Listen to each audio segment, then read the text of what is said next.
Now, since we were talking about natural selection can shape life in predictable ways.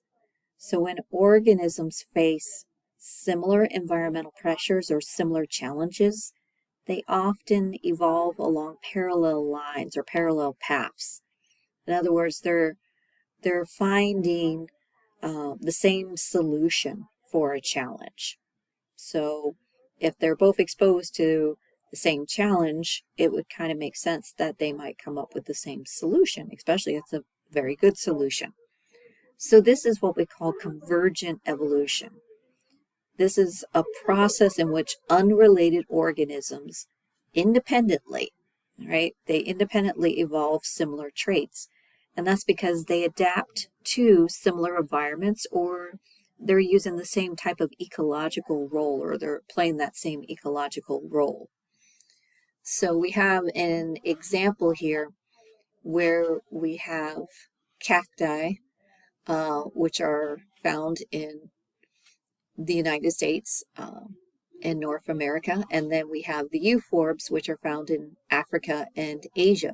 They both occupy deserts, very arid conditions, and they look very similar, but they are distantly related, and they have very different genetics, but they look alike because they're both kind of solving the same problem of how to grow in this very arid environment. So they have very reduced needles, or very reduced leaves, which are the needles or the spines on the cactus.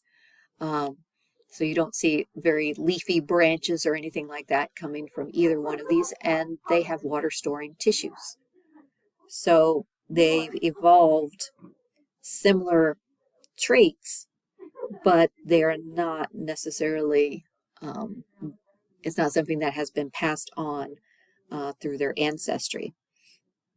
So, for example, another one would be dolphins, which are mammals, and sharks, which are fish. They both develop streamlined bodies. They have dorsal fins and flippers that are suited for fast swimming in the marine environments. So even though they come from very different evolutionary lineages, they've kind of come upon the same body types or similar body types to solve the same problem of being able to reduce drag as you're moving through the water so that they can swim very fast. We could say the same things of birds and bats and insects. They all exhibit convergent evolution in the development of wings, allowing each to fly despite having very distinct ancestries and also having very different wing structures. But it's still a wing that allows them to fly, not some other structure. So let's move on to our second mechanism of evolution. We have mutations.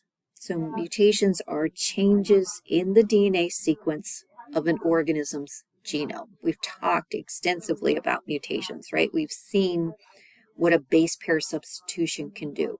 We've seen insertions and deletions when extra bases have been inserted into the DNA during the replication process, and how that affects transcription and translation into proteins. We've seen silent mutations that had very little effect, and nonsense mutations where stop codons were put in early and therefore probably didn't produce any type of protein.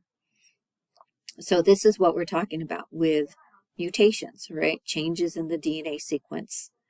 So mutations can occur spontaneously, right? This is not something that evolution is driving. It's not something where the organism needs a particular characteristic and therefore will evolve that characteristic due to a mutation. Mutations pop up. Their mistakes are what they are. So most mutations tend to be harmful, or they're neutral. They have no effect at all. But occasionally, a mutation produces a beneficial trait, and that helps to improve the survival or the reproduction of an organism. So mutations are critical, though, for adapting to changing environments. So mutations allow populations to adapt to new challenges. So when the environmental conditions shift, such as, let's say, change in the climate, like we talk about global warming now, or maybe there's the appearance of new predators, or the introduction of a new disease. We've seen all these things. The traits that were once advantageous may become less effective under these changing conditions. So without new mutations, a population is going to lack the tools to be able to cope with these changes. And that's going to put them at a risk of extinction, or at least declining numbers. So mutations can produce these new alleles, and there's a chance it could be resistance to a pathogen. There's a chance it could be tolerance to be able to survive at higher temperature. There's a chance that they might be able to exploit a new food resource. All right, so they provide opportunities. And as it says, it's the original basis upon which all other mechanisms of evolution act. Right? If you don't have a mutation, right, then there's no way for changes to come about. Now, this last line here says only mutations in cells that produce gametes can contribute to evolution. So once again, we're talking about traits that are passed on from one generation to the next. So even though there might be a change in the DNA, let's say you were exposed to the sun and it damaged your DNA, that's something you will experience, but it may not be something that's passed on to the next generation, right? So it has to be in the cells that give rise to the gametes.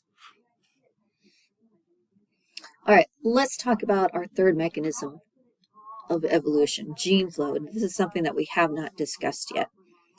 So gene flow refers to the transfer of genetic material between populations of the same species.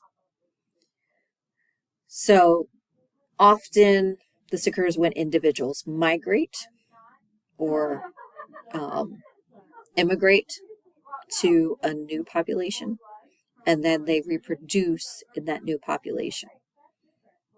So what happens is this process basically helps to introduce new alleles into a population, or at the very least shift allele frequencies.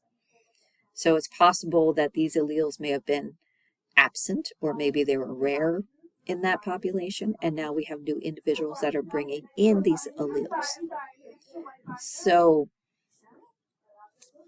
gene flow can help populations adapt to changing environments by spreading beneficial traits such as disease resistance, right? So we've seen this with bacteria where they're able to transfer disease resistance from one bacteria to another. So this is part of the horizontal gene transfer where they're able to pass those segments from one bacteria to another and pass that resistance from one to another. And it also reduces genetic differences between populations, right? So if everybody's kind of sharing their alleles, then it's going to reduce the genetic differences. So it tends to make populations more genetically similar over time. So with gene flow, we typically are looking at birds migrating, and as they're migrating, they may join other populations of birds and reproduce. Pollen that's being dispersed by wind or other insects and where it might land. And of course, humans, right? We move about all the time. So we can help introduce gene flow as well. So for this example, we have the case of birds migrating. So we've got population 1. It says 1 is a large population containing birds. We've got homozygous dominant, heterozygous, and homozygous recessive individuals in this population. Over on the right, we've got population 2, all right, that's located some distance from the other one. So once again, we've got one member of a population moving over to our second population. And notice that this in population only is homozygous dominant. So now we have this bird who's bringing that recessive allele over to the second population. and introducing an allele that wasn't present initially into that population. So obviously this is going to affect the allele frequencies of population 2, because before it's 100% of the dominant allele. Now, when this bird comes over and reproduces with members of this population, we will start to see that recessive allele pop up in the population and the dominant allele start to become reduced. So this is what we're looking for when we're talking about shifts in the allele frequencies.